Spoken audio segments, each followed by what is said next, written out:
Radio Retro Future has been made possible by the Groene Vee absinthe. Some of the best artisanal absinthe from the Netherlands. You can find their selections of homemade absinthe, both white and green, on thegroenevee.nl/en, or click the link down in the description. So, that's why I love Discord. Clockwork Giraffe also has an entire Discord that's enormously active. Steam Powered Giraffe. I always screw up that name for some reason. Clockwork Giraffe, Steam Powered Giraffe. Even when I was making my episode on steampunk music, I also called them Clockwork Giraffe. It was like, oh no, I gotta re-record this. Maybe that means that you're fated to create a band called the Clockwork Giraffe, right? I mean, maybe. It could be like your cover band tribute to them if you want it. I don't really even care that much for their music. Not that they're bad or anything, it's just not my thing. I do like to see their live performances, though.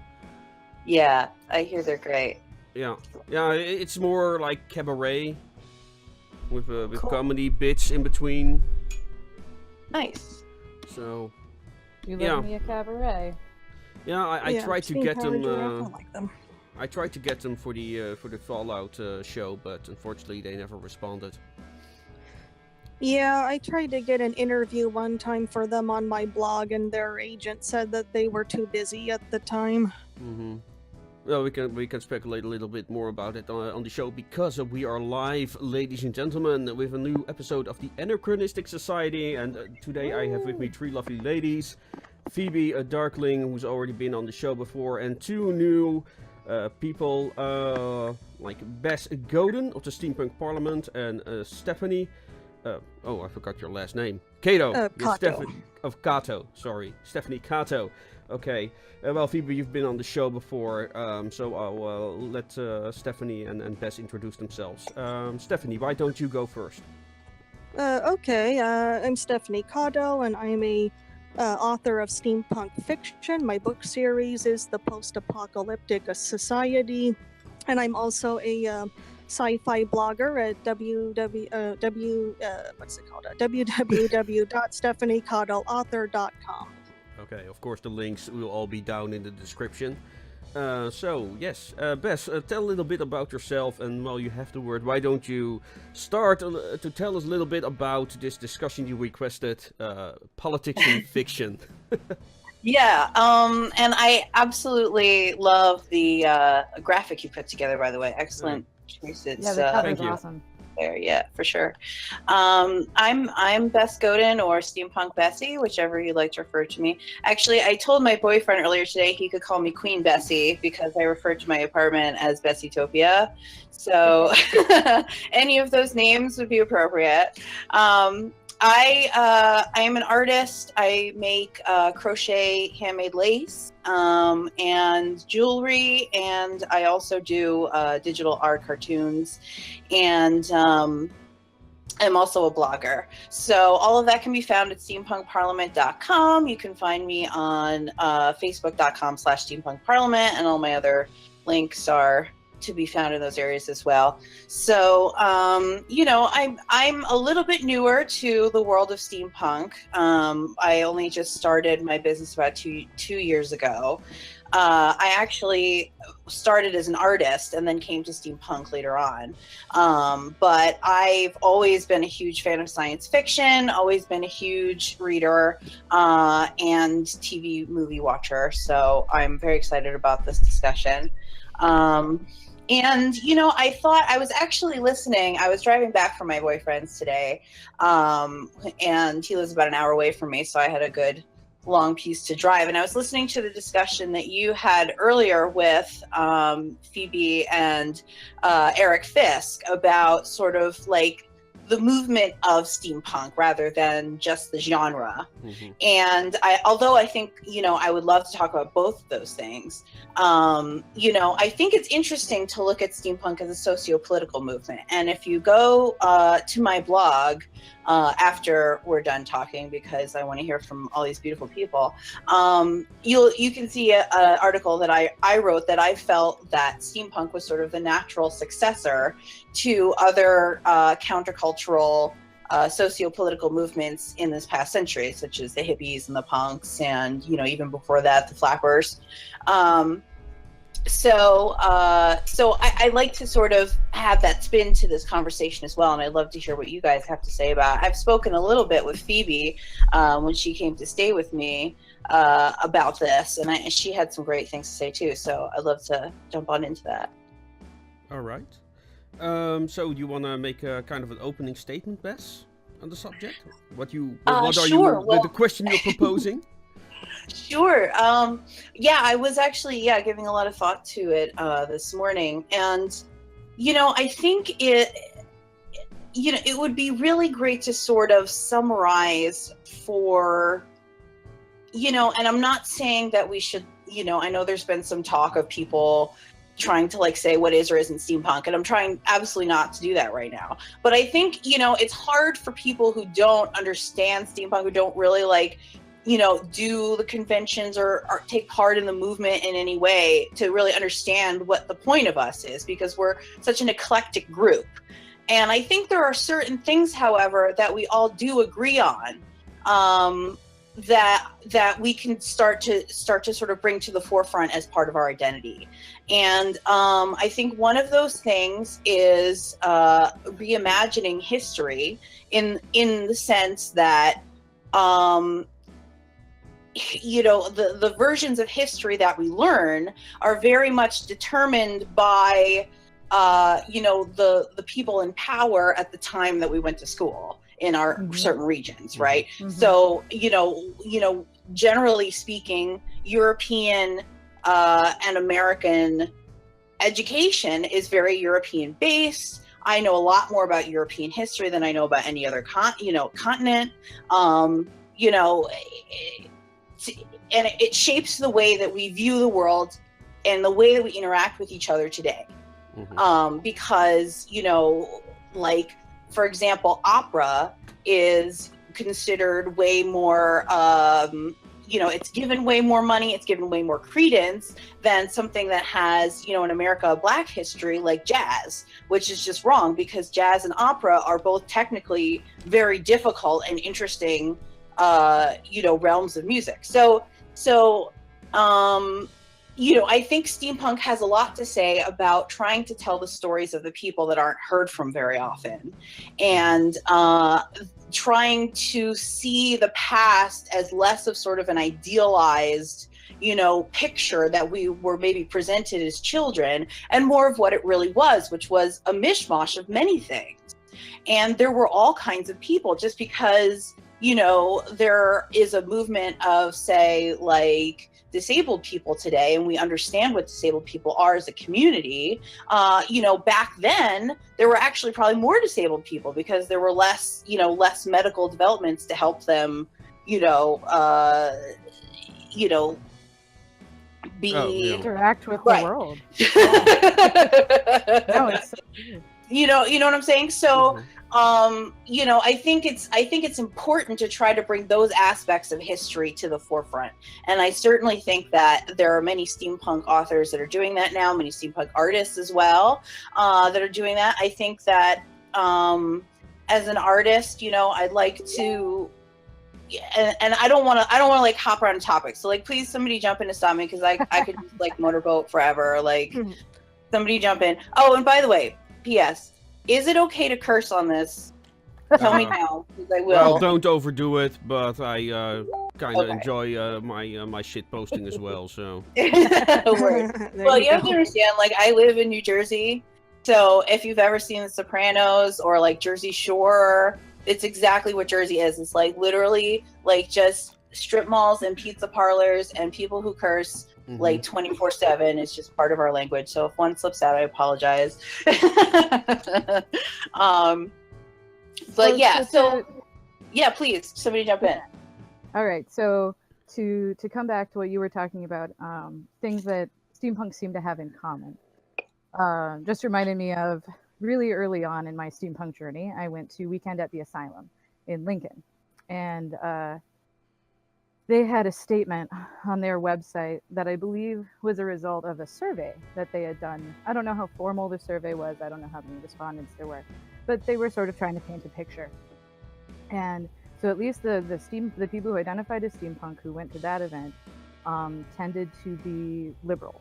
They just identified themselves as liberal, which I thought was really interesting. That was even a question that they were asking. It hadn't occurred to me, but I feel like that's also a really good reflection of how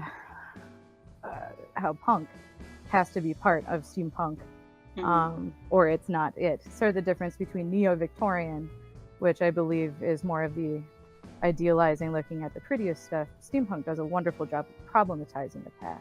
Yes.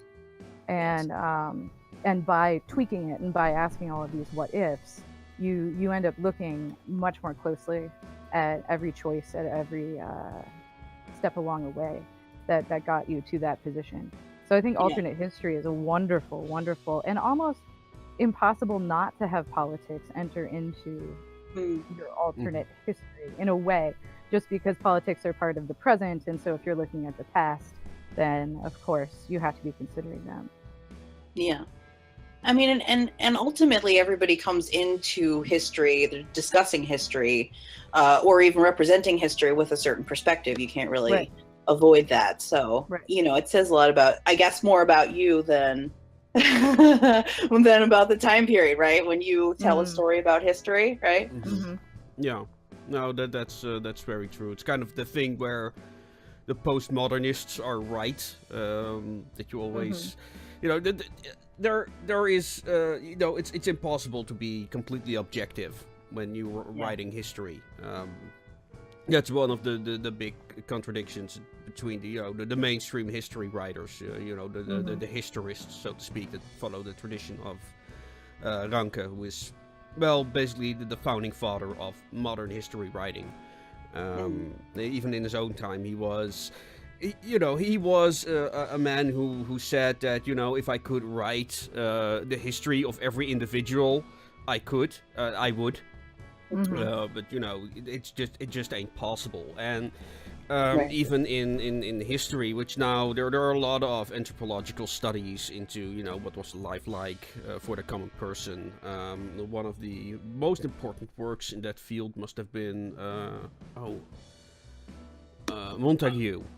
Is that correct? Oh, I have to look up what the real name is. I think it was Montague, which is basically this city in the Pyrenees of France, where these heretics live. And well, one time the Church Inquisition came in to investigate all the heresy going on there. There were Cathars, and well, Cathars are considered to be kind of what the evangelicals in the United States are today. They believe that the world was created by the devil, and none of your worldly decisions mattered, as long you got baptized before your death. That was all. That was all you had to do to get into heaven, because the world was created by the devil. So you can imagine there's going to be friction between them and all the rest of France, so to speak. Of Christianity. Yeah. And that's really different. Yeah. But the interesting thing is that the Inquisition came in, they started questioning all these people, like what was going on, and, they were asking questions about these, well, they were not called saints, but they were the perfecti, the perfect people, so to speak, who followed every tenet of the Cathars. Well, of course, this was not the case, you can imagine that. However, the Inquisition noted everything that went on in that village, and that documentary still exists. And there was one French historian that, translated that into the story of Montague. So it's a really interesting work when you want to have a look into what medieval life looked like for the people in at least that in that village. It's quite surprising, because also you see how the nobility interacted with normal folk. You must imagine it was not your typical. It was not a city. It was a small village in the mountains. So These people lived a lot closer to one another, so their relationships were more amicable that way. Now take that with a grain of salt, because they were also feuding. So you had all these feuds going on, kind of like the situation we now have in the Middle East, where people are fighting over a little hill. Not that that hill has any importance, but you know, it belonged to their ancestors like 3 generations ago. Yeah, that kind of thing. And well, for historians, to go back on topic, for historians it's almost impossible to write such stories, because the larger public, because a lot of these historians write on commission, so to speak. You know, they need to have funds, need to get time from the universities, and so on and so on. So they cannot write about every random subject. Sometimes they must, you know, sometimes they get an assignment. Yeah, we want you to write about this person, and okay. So that's where historians get funds for. So they don't often get a chance to, you know, actually invest time in their true favorite historical subject, which is a shame. Well, Bonsart, I'm going to have to stop you, because I'm actually married to a historian. Okay. And Yeah, I've also studied history. Yeah, well, but like I'm editing like academic volumes and whatnot. I would say personally, the biggest difference that I see with history writing and fiction is that, excuse me, not unlike what we want our journalists to be, what we hope our journalists are presenting all the facts. And there's at least the academics, the ones who are just in it for the knowledge, there's a lot of meticulous combing over all of the information and presenting everything that's possible. Yeah, I know. Unlike fiction, right? Though, unlike fiction, where people do very much have a chance to express their political views, because it's divorced from a devotion to sort of fact. I mean, there's fact involved in all of it, but there's much more interpretation, and there's a lot of taking. You can use real events in the past. You can make up stuff in your fantasy world, but they are analogs to what's going on in the real world. And so fiction is free in a way that that actual historical writing is more actually constrained. Sure. Oh no, that was my point exactly. But yeah, but also because of the nature of the work, people tend to be a lot more open to new fiction than they are new historical subjects. So yeah, that kind of. Well, and fiction can certainly spread much faster, right? Like the Hunger Games, that is a super political, and people ate it up like popcorn, right? But that was a huge political statement. The Golden Compass series is hugely political. Oh, I love that series. Divergent. Right? They're that one's amazing. also political too. Which one? Which one? The Divergent series, which was kind of what followed the Hunger Games, similar type of series. Yeah, Sure. and so fiction has this wonderful way for us to package all of these what ifs. But like my first book that I wrote was absolutely trying to dismantle the idea of racism by making up races that didn't exist and making up prejudice. I wanted it to mirror the real world, but I didn't actually want to have it too close to the real world, because I wanted the freedom to talk about these things. Yeah. And Well, so fiction, and especially science fiction, I think. Yeah, is well, wonderful. that's What's one the name of your book, huh? Oh, well, Riftmaker is the first book I ever wrote, but nothing's happened to it. It's actually just Everybody self-promo, right? But No Rest for the Wicked is my steampunk book that an agent is currently reviewing, which is very exciting. Yes, and it's fabulous. I've read some of it. Thank you. Okay, what I was going to continue on to the example Phoebe gave is that one of the benefits of fiction is that you can talk about real world problems, but you can distance yourself and the emotional attachment of the reader to such subject by creating like fictional races and stuff like that, where you don't know, well, as a reader you don't know the full history of. So it's easier to digest a message that way, I think, for most people. Because, well, especially these last few years, it's, you know, the discussions immediately go from, well, this is happening within this community, and someone else will say, yes, but what about that and that and that and that? Right. And that's what a lot of the discussions in the real world fall into. And also, when you start writing, that's one of my main gripes with modern writers, or at least in the mainstream, is how they simplify their own point of view. To the point that all opposition are nothing more but cartoonish caricatures. They're crystallizing, right? Everything crystallizes around your own point of view. And that's what's killing. That kind of writing is what's killing Marvel right now, as far as their readers are concerned. I don't read Marvel, so I can't really speak about it. Just know that company's doing horribly right now.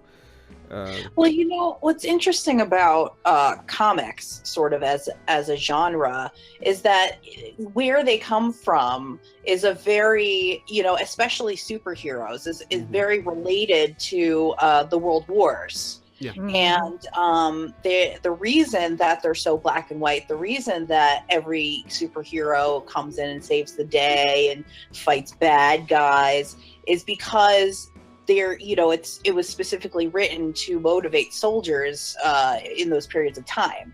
And then, you know, I mean, I'm not saying that you know, all modern things are exactly like that, but that's where, you know, that's where that came from, and it definitely set a tone for the whole you know, the whole universe. Oh yeah, I mean the fiction and propaganda have always gone together hand in hand. I think most of the oldest stories we have are well, I'm not sure about the Odyssey, but a lot of other stories are pure propaganda to, well, justify the contemporary situation, like how did our king come to power and stuff like that. One of my favorite ones, it's one I can barely understand as a modern person, is that all medieval kings claim to be descendants of the survivors of Troy. No. Yeah, that was a really big thing in those days. Like, and it started, and the funny thing is, like, you've got like the Roman emperors, and they all claimed they were descendants of, I'm not sure which Trojan hero it was. Hector? No, I don't know. But you know, they were the Roman emperors that started that myth. Like, we're all descendants from the survivors of Troy. And then the medieval kings, they wanted to be descendants of Julius Caesar, so they copied the Troy story as well. Huh. So, yeah, like you got entire... I wonder, I wonder if that had something to do with the split, you know, between the two popes in the Byzantine Empire, and that split. Oh, no, this is older than that. Okay. It was with the first, with Julius Caesar already done this. Maybe Alexander did it as well, but I am not sure, because they also include Alexander the Great in that lineage. So maybe Alexander started that story, or one of his contemporaries. I'm not sure, but yeah, it's. Well, the Greek identity was really important for Alexander. Yeah, that makes sense. No, he's an interesting guy, but you know, it's one of those individuals that care so much about the narrative spun around them. You know, every great leader has a narrative, right? I mean, that's absolutely. part of what makes him great to people, because they remember his story. You know, they remember his battle. So, even a modern equivalent to that, I guess you could take Obama, which, you know, I mean, I'm not going to say that Obama was like the Gandhi or something, but I think he was a good president, and a lot of people really miss him in America. You know, but he had a story around him, and he had, you know, a very cultivated, you know, slogan and appearance and backstory to him that made him more relatable to a lot of people, because you know, and I don't want to make this about American politics. We definitely don't have to do that. But when sort of Trumpers talk about the liberal establishment, they weren't exactly wrong that there was one, because it was very, like grown up hippies, like grown up white hippies, so it's like they all, like the Clintons went to an Ivy League school, they're all like, from the ruling class in Alabama, you know what I'm saying? I'm not, and I'm not, trying to say anything about, like, I'm not trying to accuse them of anything,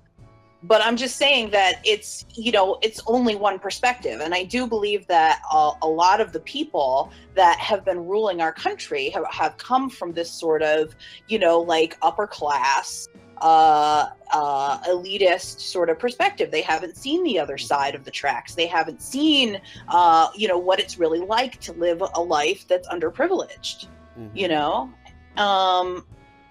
and I mean, I think that you can definitely see that more and more these days, because our class differences are getting wider, right? Like the gaps between our classes are getting wider. The middle class is rapidly disappearing. 73% of our country makes under 50 grand a year, which would be, I mean, what I would say is solidly a middle class salary. Yeah.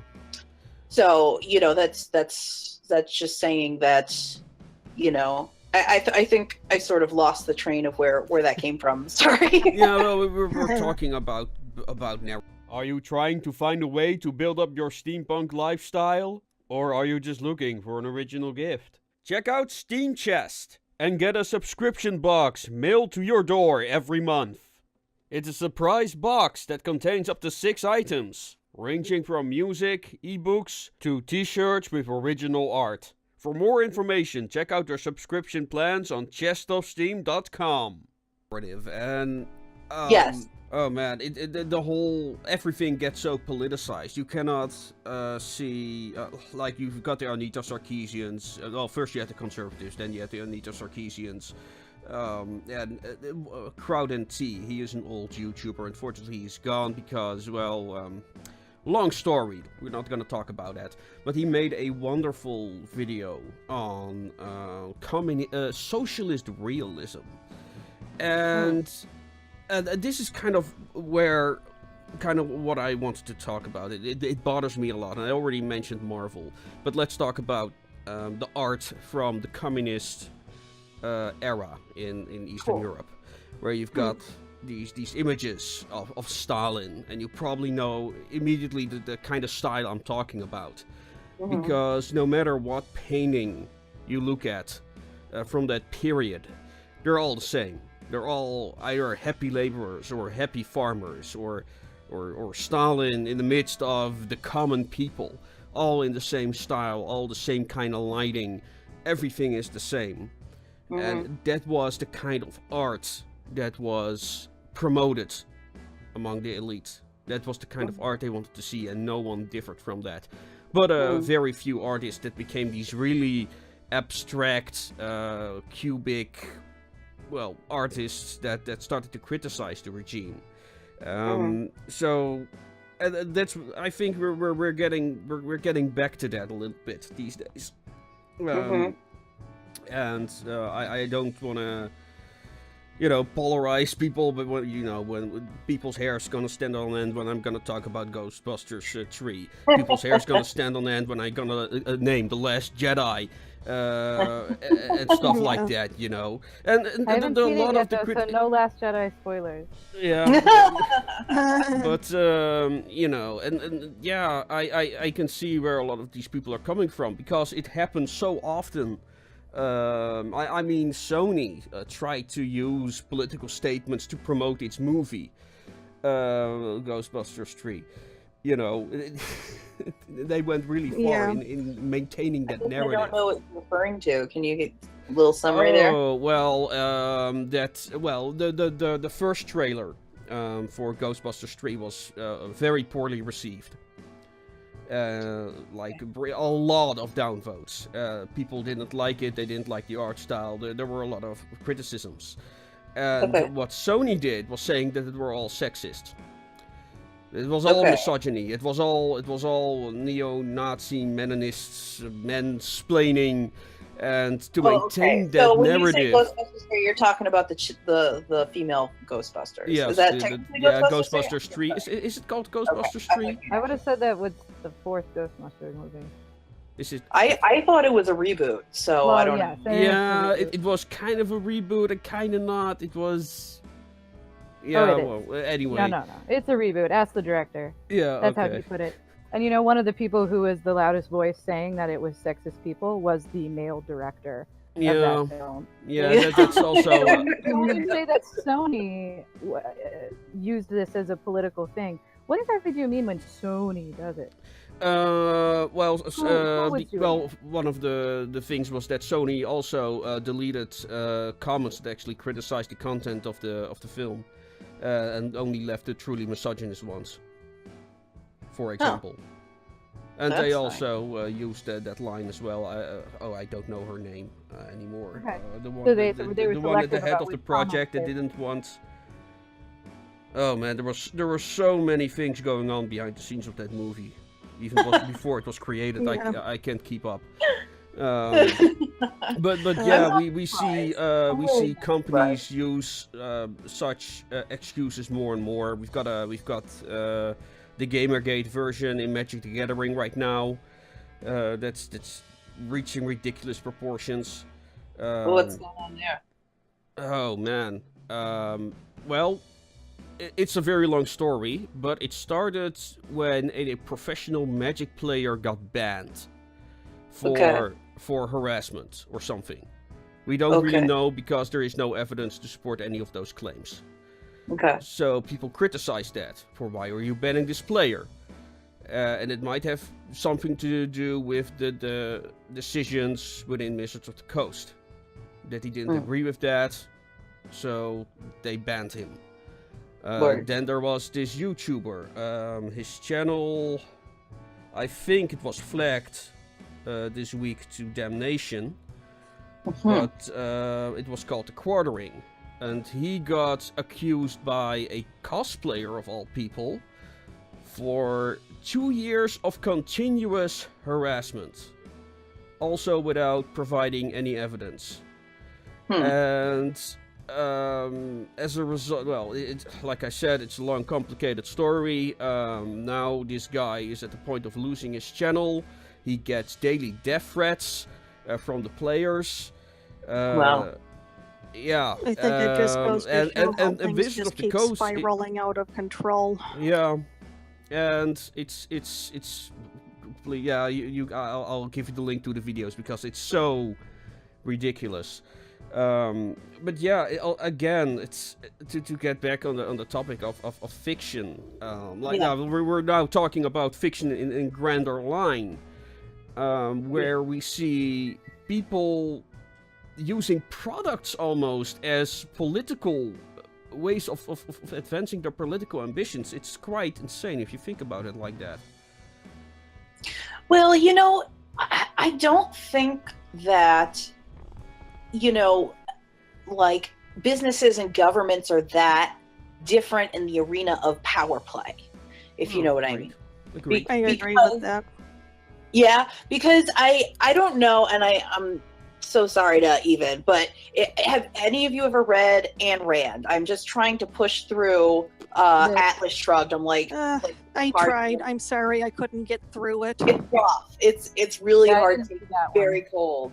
I read some other one of hers. I can't even remember the title now. Yeah, she has another one too that people refer to. It's like Paul Ryan like sleeps with it under his pillow or something. Yeah. There are some aspects I like about the objectivism, but she goes on such extremes. it's She hard. really does. Yeah, it's Well, no, but very so extreme. But it's interesting though, I think, just like nitpicking one little part of the book, is that she really talks about how government agencies are power playing for their own, sort of stake in what happens in industry. Because there's one part at the beginning of the book where a patent is refused for a certain type of metal, and it totally f's up like two different companies' plans to do something new, and it's because they had a financial stake in it to begin with. And I think that's a legitimate way of looking at how things run, because when you talk about like the conversation between capitalism and socialism, and they always feel like they're at odds, I don't necessarily think that they are. I think that both of those things developed because they were an answer to feudalism. They were an answer to what happens when we try to separate government and who controls the wealth.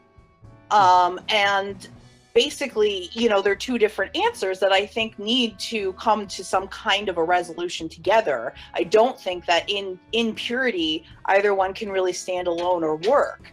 Just because, I think that, especially, and I'm sure, and don't get me wrong, Bonzar, I am more on your side. I am more of a socialist than I am a capitalist, like, for sure. But I do think that there are a lot of examples where socialism has resulted in inequality, because, and this might partially be my lack of understanding of some of the literature behind it, but I have read the Communist Manifesto, and it is very non-specific about government, because it is a financial conversation, essentially, an economic plan, rather than a form of government. Even though all of these things are necessarily related within the power structures of how the world works. Oh, yeah. See what I mean? Yeah, So it's kind of... Yeah, go on. Yeah, I mean, it's definitely a complicated conversation. Like, I'm not trying to solve the world's problems in one conversation here. And please, God, I know I'm a motor mouth. Please, somebody interrupt me if you feel the need to say something, especially you, Steph, because I feel like you haven't had a chance to talk much. Yeah. It sounds like you guys have a lot to say. I am. This is, well, and this is... The deck was stacked in my favor too, right? Because Bonzart said you start the conversation, so right. I apologize. So you're totally welcome to. But let me just conclude for a second that I really think that what we can do as a steampunk community is start to look at both aspects of capitalist sort of society and socialist society and thought, and try to find the best of both worlds, to really start to examine how to bring those into the future, to whatever the next thing is going to be. So okay, I'm done. Yeah, I mean, all of what you said makes sense, because any kind of ideology, whatever it is, if it's political, societal, or whatever the case is, if any of it is pushed to an extreme, I mean, you're looking at a dystopia ready to happen, So like moderation is very important, and being able to see other point of views other than your own, I think, are very important.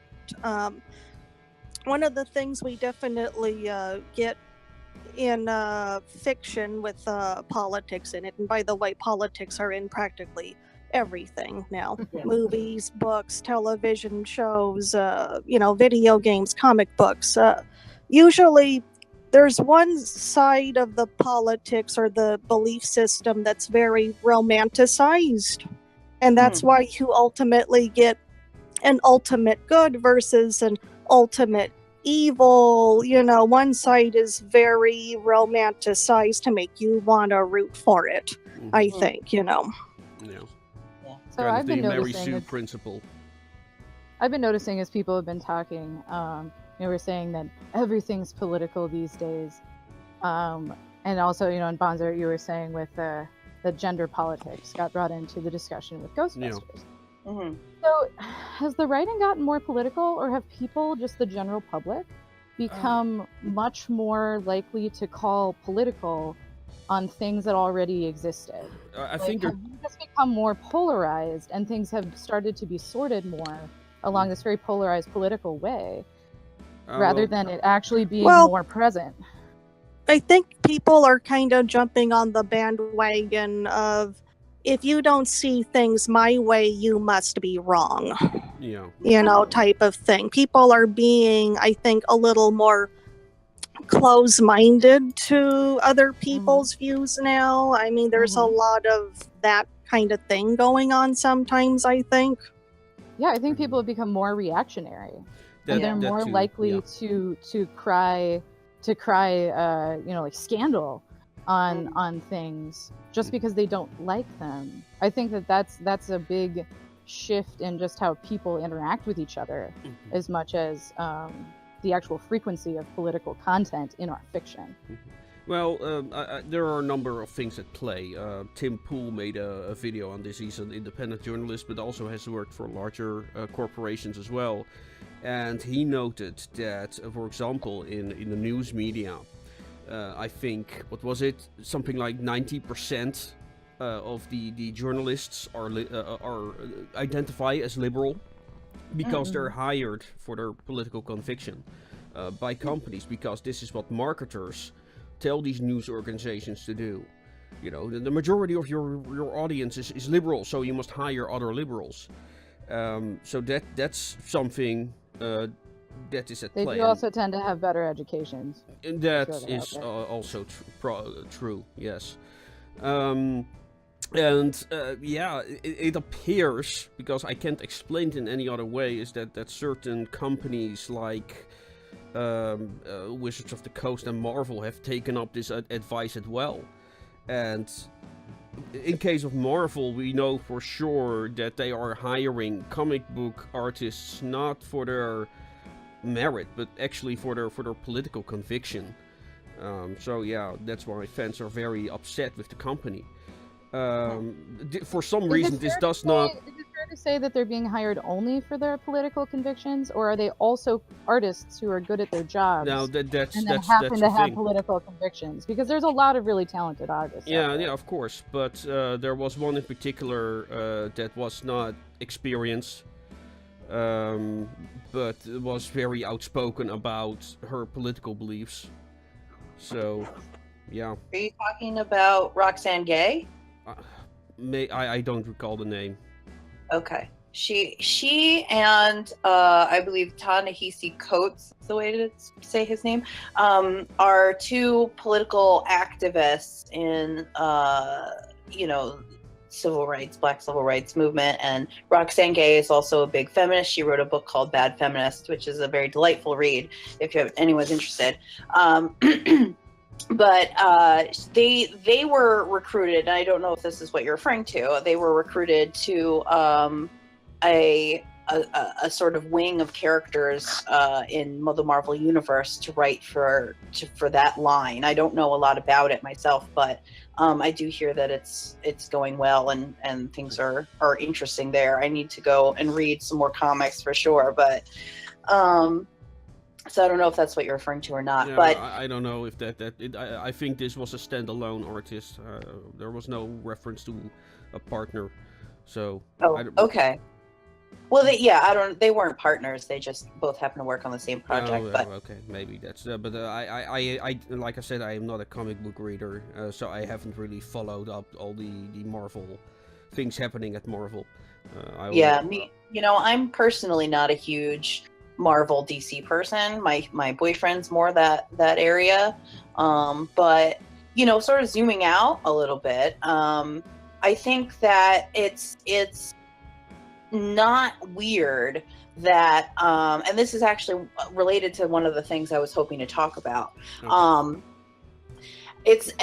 I don't think it's weird that there's an association between being liberal and being sort of in the nerd culture.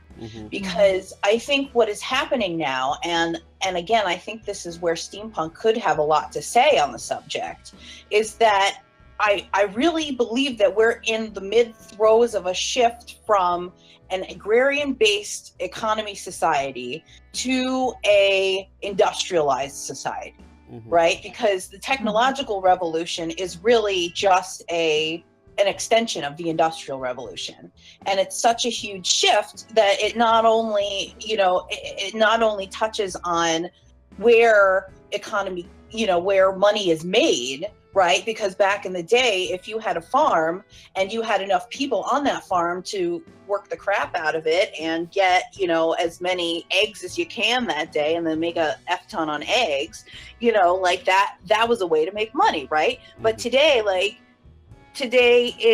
you have to be a company that is able to buy the equipment to have enough eggs, right? I mean, it's a complete shift in thinking. It's a complete shift in who has the power, because back then it depended on physical strength, right? Might makes right. That goes all the way back to like the Spartans. That's where it came from.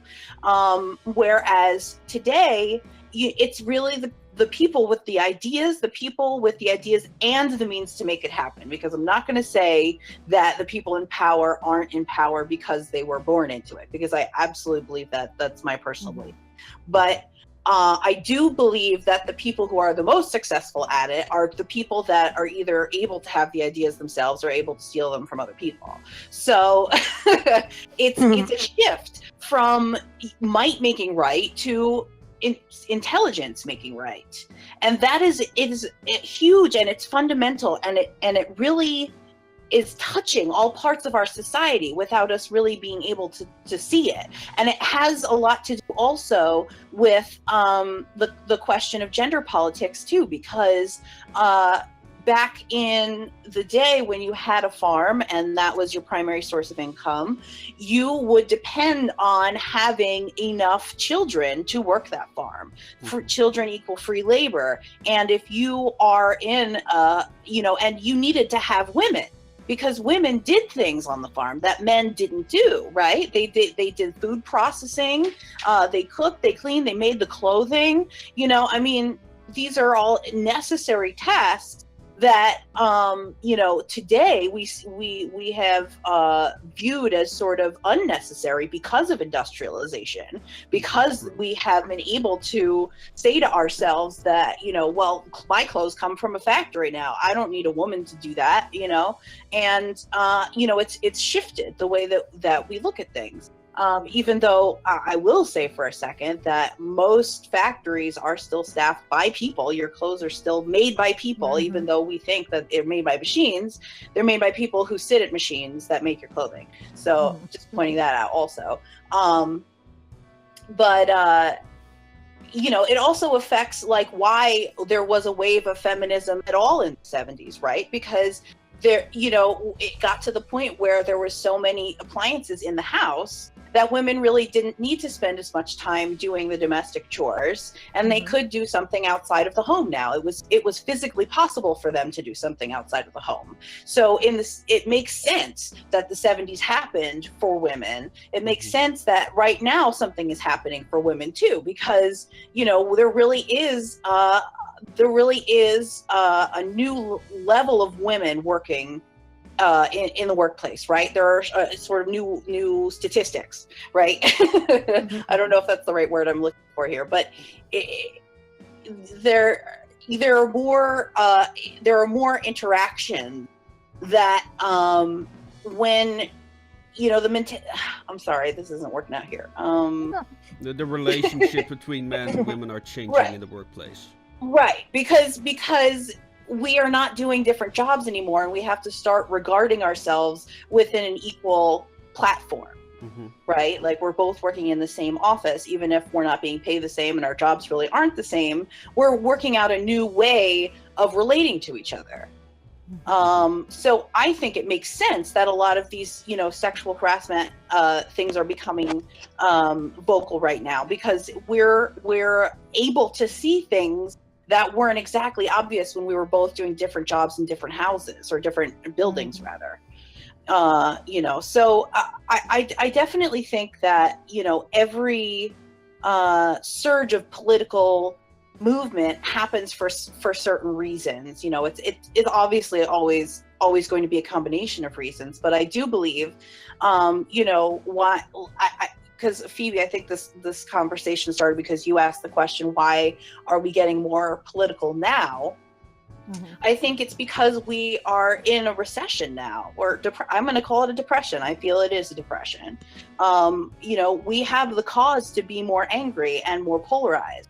because we physically are, right? We have, as I said before, there is less of a middle class. There is less of a middle ground. The poor people of this country feel less like they are the rich people of this country because they can't go to the movies as much anymore. They can't, go and buy the things that they used to even be able to buy 10 to 20 years ago, back in the 90s or whatever. So, I think it makes sense. I think it makes sense that Trump exists, and I think it makes sense that across the world there are leaders that are echoing these sentiments. It's not Trump. He's not original. He didn't think of any of this stuff. He is, jumping onto something that is happening, a sentiment that is occurring to many people across the world, So, I think it's something that, we're all trying to process as a species, this is our stage, like, in development as a species also. No, I think so too, far though, there, people like- just have more of a.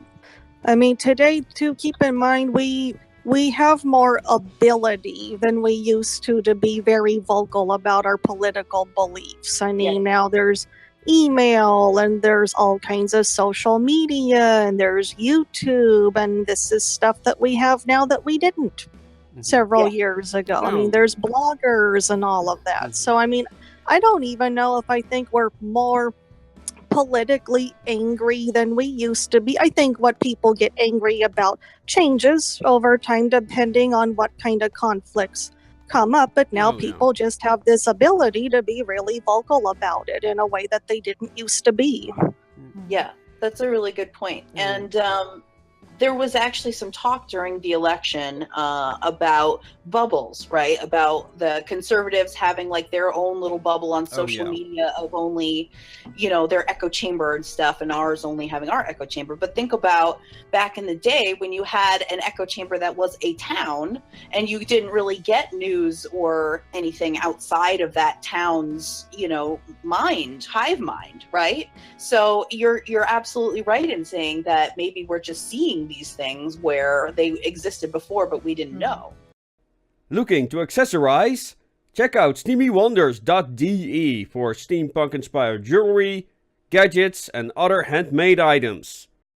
It's interesting because of something also that is currently happening with Google, but also Facebook and Twitter have become notorious for it. Is that these companies, and we can speculate on the reasons why they're doing it, because of ideological bias or because they want to cater to their advertisers, they are banning people for, but basically it comes to wrong thing. And what you now have, and if you never heard of him, Steeks Hexenhammer, a great political commentator on YouTube. You provide some links, absolutely. He calls it the alt media because people are being banned from platforms like Twitter, Facebook, and YouTube. People started to look at other media, either because they've been banned or because they're getting tired of all the hypocrisy going on at these companies. So you're now seeing a rise in other platforms like Gape is one of them. Minds.com I think is pretty good. Except the thing is, there are all these political dissidents and conspiracy theorists on there because they've been banned from other platforms. Sure. So they're not not hospitable is not the wrong place, but the content that is primarily on those platforms may not be mainstream. Let's call it that way. Still, it's pretty interesting. But also, you talked about bubbles. Is that you now have a Twitter that's primarily liberal. Because all the other people have been banned from that, and Minds.com, for example, that's pro-free speech, and has in its statement that they will not ban people for wrongthink, but it's primarily conservative to far right, because people have been banned, so you get a kind of a corporate segregation on the internet when it comes to ideas and the kind of content people get exposed to based on company policy. Interesting. Well, don't forget, cyberbullying is now considered a real thing. So some of these outbursts that you'll see on things like Twitter and stuff can be interpreted as picking on people. So yeah, in today's world, that can be grounds to ban somebody from any kind of social media site. So I think that's something to keep in mind too. Yeah. Yeah, Some of well, those the problem is not that people get that cyberbullying is being taken care of. The problem is the inconsistency of who gets banned for Yeah. cyberbullying. Right. On Facebook, there are, I guess you could classify it as a group of groups that refer to themselves as left book. A liberal, a lot of them are feminist and socialist and anarchist. And a lot of them refer to being zucked when they post certain, hot topic content on their page. They'll be banned for it. And they refer to it as being zucked. I thought it's funny. Yeah. But That's it's pretty true. funny. I mean, Yeah, I heard about that, but these were also the very people who championed the most for such policy. So. yeah, it's not easy, right, to navigate these conversations. They're very personal to people. Politics is very personal to people. Yeah. And it's really hard not to get emotional about it. And I've had a lot of, I've gone into and had discussions with, white supremacists on Twitter and misogynists, and even in socialist groups on Facebook. And I mean, it gets violent. I mean, people get really passionate about their ideas, and they will death threat you. I mean, that's the level of passion people express. I mean, and and it's, some of it is definitely bullying when people go out of their way to find people and pick on them to do that. I mean, I think that's a real issue. But I also think that a lot of it too is just, not even intentional. That a lot of it just comes from the real connection that people have to these issues and these kinds of discussions. But regardless, I mean, when you make a death threat, that's a death threat. That's a crime. Let's not forget that. But it happens a lot. Yeah, I know. I got one recently as well. Sometimes just gotta.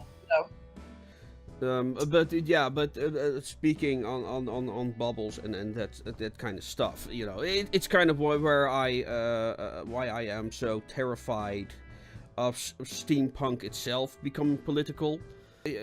Have you heard of atheist? What happened with the atheist community and Atheist Plus? No.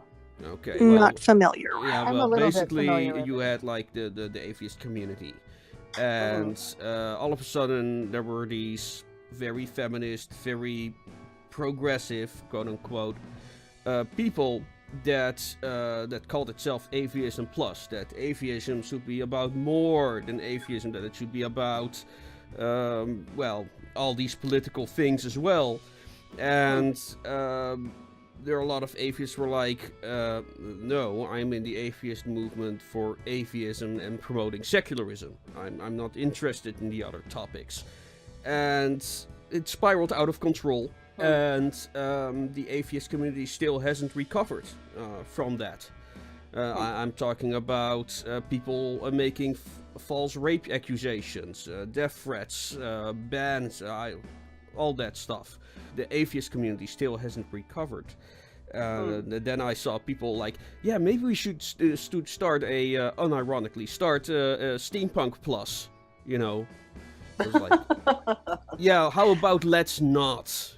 I'm for you. Well, see, I think the thing, and if anybody is interested in checking out that article I mentioned earlier about talking about the countercultural movements of the past and relating it to steampunk, I feel like the steampunk is a place of compromise. Steampunk is a place where, I mean, there are very conservative steampunk. I mean, especially like Phoebe, you probably know in the Midwest, like a lot of people who are, war reenactors are pretty conservative, but still consider themselves steampunk because they really love, enjoying the period. Whereas some of us are more interested in the sci-fi aspects. I mean, it's I don't think we can brand steampunk itself as a completely liberal movement, but I do think, again, that there are some things that we can come together on, and I think that we have. Yes. You know, and I think I hope that, you know, real, you know, true person-to-person equality is one of them, because I do feel that that's important. But, you know, as far as how to, you know, navigate the world, or how to, you know, if capitalism versus socialism, or one type of government versus another, I hope that steampunk never brands itself in one way or another, because it is also a genre, and I think that you know, everybody who contributes to the genre is putting their own spin on it, and that is extremely important. No, I think. I think Stephanie, I go think ahead. steampunk will continue to be pretty diverse, though, because really what it amounts to is steampunk is always going to be rebelling against something at the discretion of whoever the creator is. So it's going to be what they want to make their statement against, whether it's a liberal thing, a conservative thing, or something in the middle. I mean, it's really all at the discretion of the individual writer, cosplayer, or whoever. Yeah. And I think that it's important to have that discussion, and to even, you know, have that argument when it's necessary between the two sides, because that's what these arguments are for. They're for moving us forward as a society. If we're supposed to live together as people who disagree, then we have to come to some sort of compromise that is livable for both parties. And this, I believe that steampunk can be an arena in which we can have those discussions, because from all of the steampunks that I've met in the past couple years, and some of them were very conservative, they still had the attitude where they were interested in hearing my opinion. They were interested in discussing with me, my opinions on a rational basis, on a factual basis. And at the end of the day, even if we didn't agree, we still shook hands. And we still said we're both steampunks. That's very important. That's good. Well, and what it amounts to is they're not anarchists. I mean, people can take their beliefs to such far extremes that it just becomes anarchy more than anything else. Well, I think we need to be careful when we talk about anarchy, no offense, because anarchy is also a system of government. It's not synonymous with chaos. Right. Right.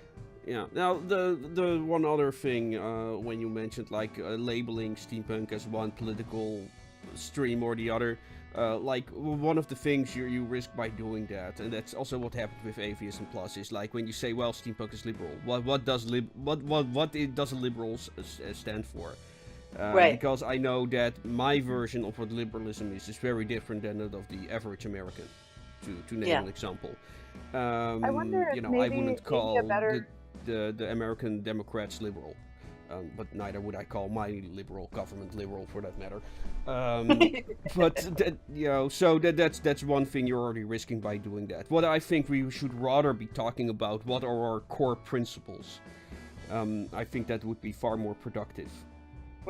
Yeah, I wonder if maybe a better adjective would be curious.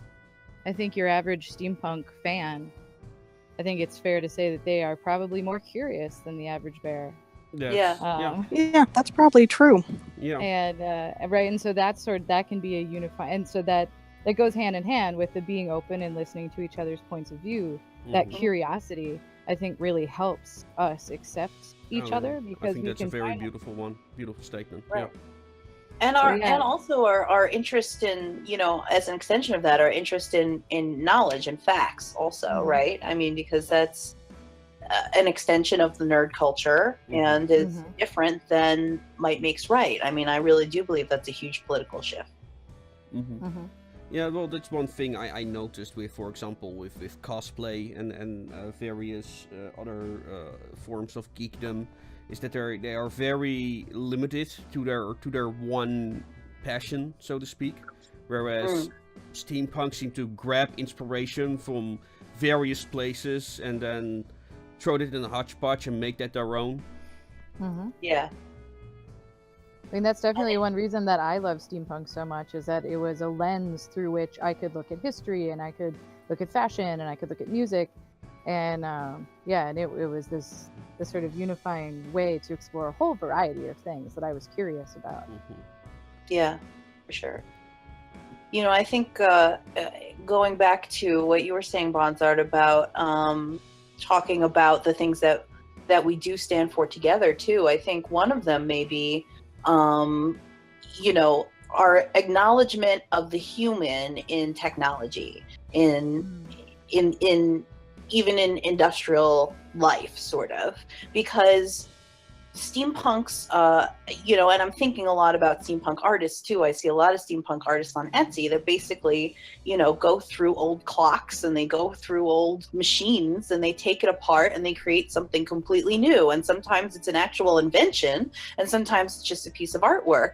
And, you know, we're constantly interacting with machines on a daily basis, and I really feel like this techno fear that everyone has, that you know, your affinity with devices takes you away from reality in some sort, takes you away from interacting with each other or something, is just, you know, it's a narrow-minded view, because I think, you know, we are interacting with technology. We are trying to look back at where technology came from, how these things started, and trying to improve on them.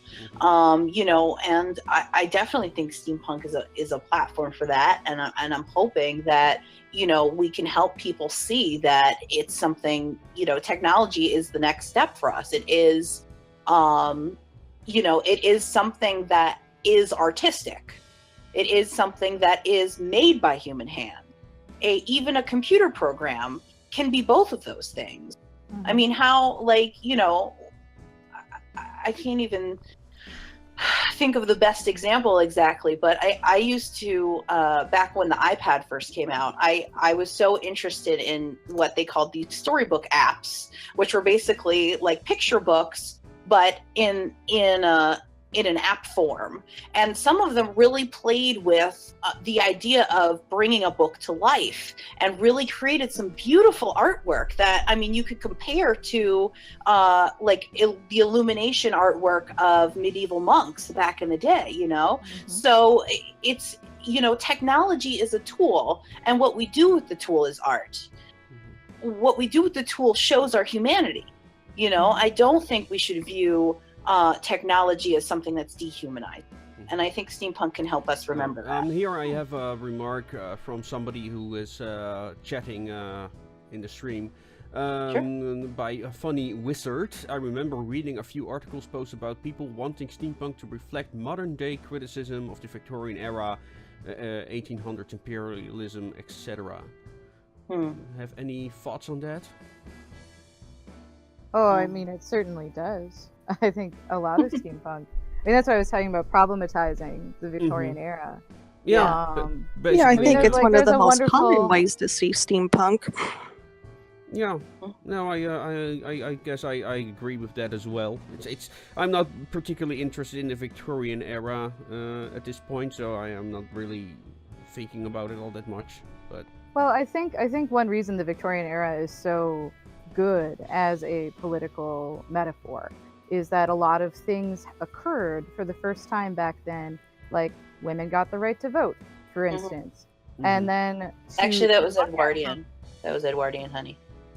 Well, I'm just saying that the period that steampunk covers, right? I mean, you're definitely right. There was a huge women's movement, but I think women actually got the right to own property in the Victorian era.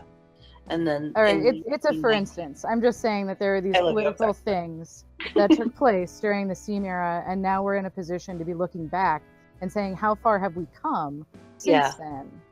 And so there's just a lot of things. And then the Industrial Revolution, you know, reflecting what you're talking about, people's relationship with technology, that was all occurring during that time. And so I think it's a very appropriate analog, using the Victorian era to talk about modern problems, because we haven't, in many areas, we actually haven't made as much progress as maybe we should have. Absolutely. Absolutely. I've been tinkling around with an idea, because I was thinking, I'm thinking about Dickens a lot because of the season, right? And it particularly, struck me as I was sitting at my office, where I have to wear a coat because I sit by the front door. I'm a receptionist, and it's so freaking cold in there. They refuse to turn the heat up, and I'm wearing my coat as a blanket on my legs, and it just makes me feel like Cratchit, right? And I have another piece of coal for the fire, and I'm not saying like my life is as crappy as that poor guy's, but it's the class difference that existed back then still exists now, and the conditions that existed in those workshops still exist now. They just don't necessarily exist within the realm of the people who have access to media, right? Because the people who live those lives are too poor to speak for themselves. I think you kind of got the point there pretty good, because I think people are kind of able to identify with some of the conflicts that were going on back in the 19th century and early 20th century, even today. Absolutely. Oh yeah, pretty sure.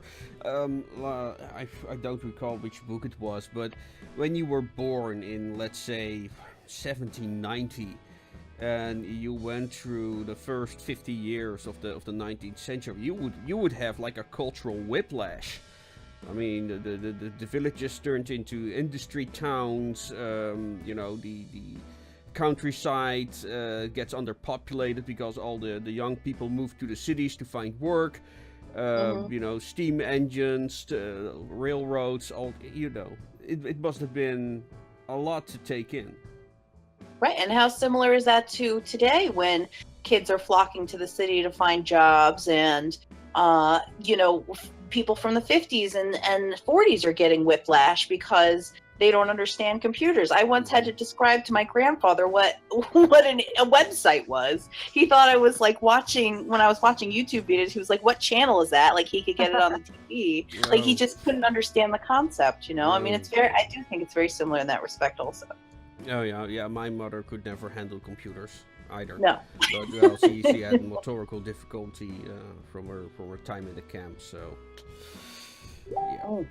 But it's still like also the culture gap between the people that fought in the Second World War and the generation born after that. That must also have been quite a lot of miscommunication between the generations there. I can't imagine. But I see we've already streamed for over an hour. So, Bess, did you get out of this conversation what you wanted? Oh, yes, I did. Did I just lose? Oh, hello? Yes. I can hear you. Oh, okay, sorry. I didn't have it clicked or something. Sorry about that. Yes, no, this was a wonderful conversation. I'm so sorry if I blabbed too much. And everybody here is so intelligent and had such great things to say. I'm very happy. Thank you so much for inviting me on the show. This was great. Yeah, it's been fun. Yeah, glad to talk to you guys. Like to do it again sometime. Oh, yeah, absolutely. Of course. If you ever want to talk about any specific subjects, maybe principles in steampunk, maybe that would be... Yes, awesome. we talked about compiling best practices, I think. Yeah, we talked. I was about to mention that when you were on the first time or second time, we talked about the Steampunk Manifesto. But I think that if we are gonna do something as crazy as that it's a good idea to focus on principles. Absolutely. I think that's a good caveat to that. But we can talk about that for sure. Cool. So, anyone have Phoebe? Do you have a closing statement before we sign off?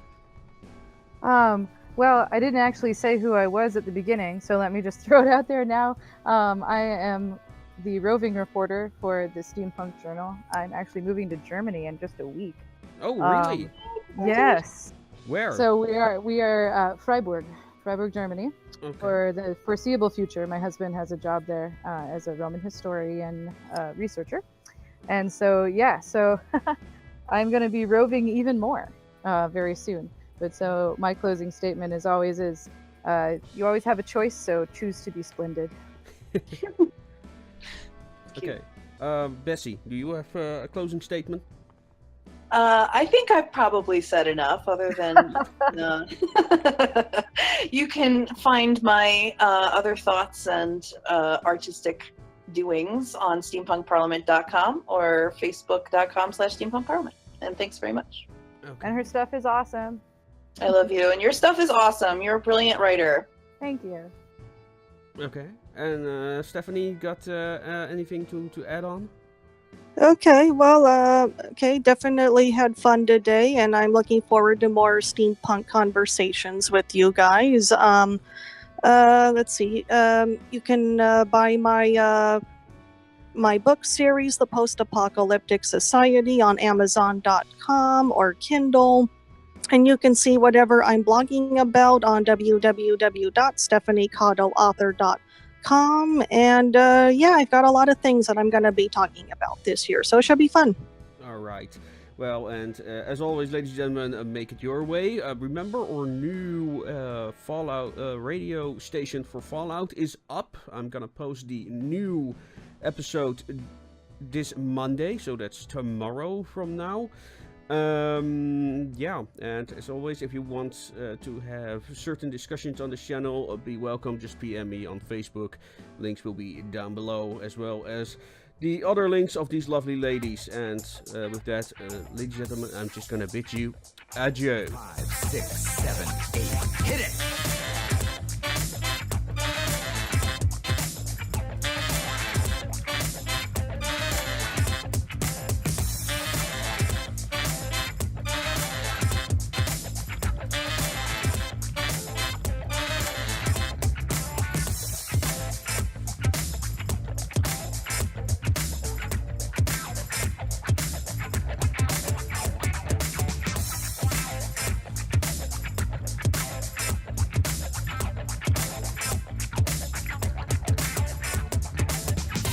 Gave it your best. I knew you could do it. You certainly did do your best. I knew you would work through it.